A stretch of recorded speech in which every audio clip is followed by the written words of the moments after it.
Draco here, and we're back for stage 129 of Build the Battleship Bismarck. So today we're doing the gearbox for the 4th centimeter, 38 centimeter gun turret Dora.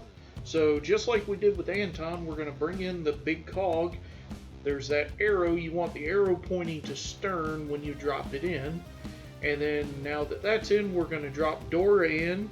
And then we're going to fix Dora in place with two 2x3x6mm PB screws.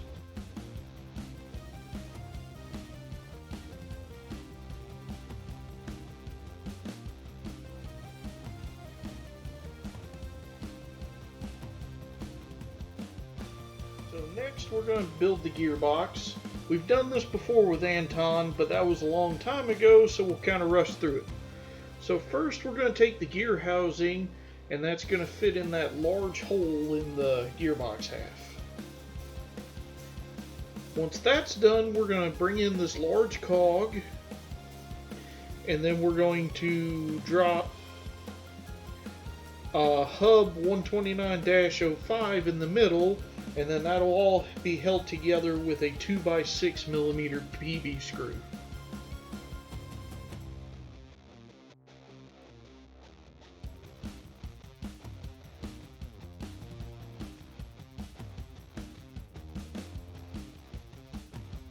And I'm just going to make sure the cogs are meshed and turning well before I move on.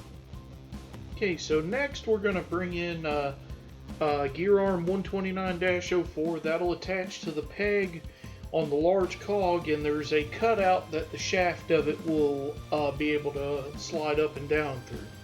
Then we're going to take a pin and insert that into the into that cog, and then we're going to bring in the other half of the housing and close it up with 4 2x6mm PB screws.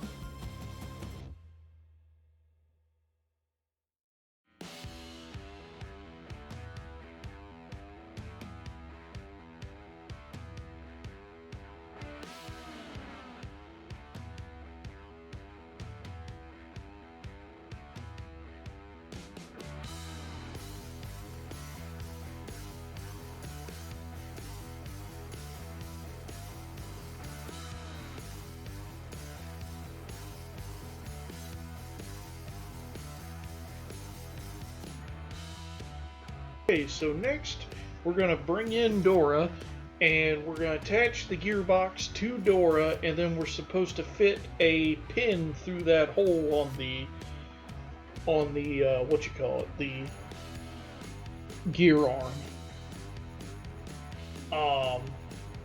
If this is what I think it is, I came up with a better way of doing this that I'll show you than just trying to balance everything and get it to go. So for my little idea I had for this, we're going to take one of the brackets, and we're going to go ahead and attach the bracket with a 2x4mm screw, which it's a PB screw. Then we're going to take that bracket, and we're going to go ahead and attach the one bracket to the large cog with 2 more 2x4mm PB screws.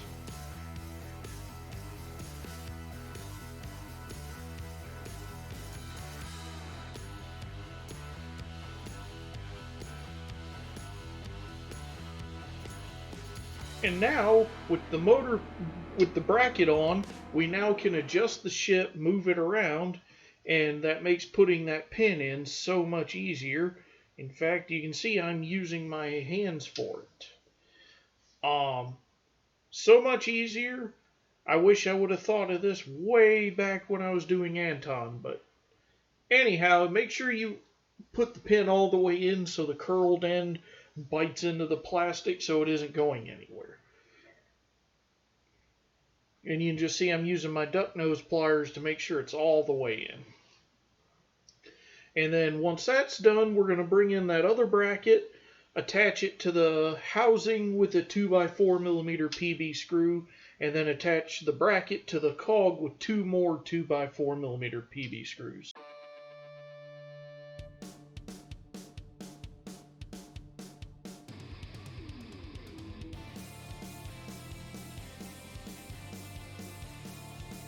Alright, and so next we're going to bring in this motor. We're going to attach label D5 to the plug end of it.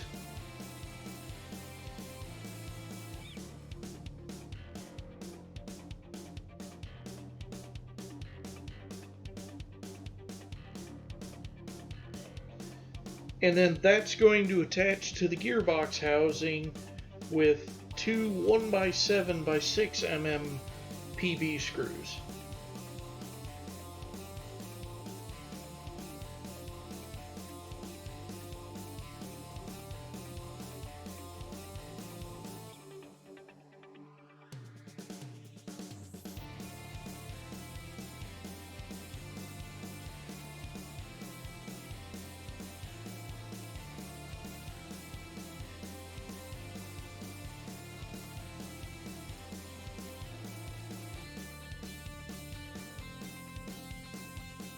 Okay, so this next section is not in the instructions, but I'm going to bring in my battery box and connect that to my motor test board, and then we're going to attach the elevation motor to that test board to make sure everything's working properly.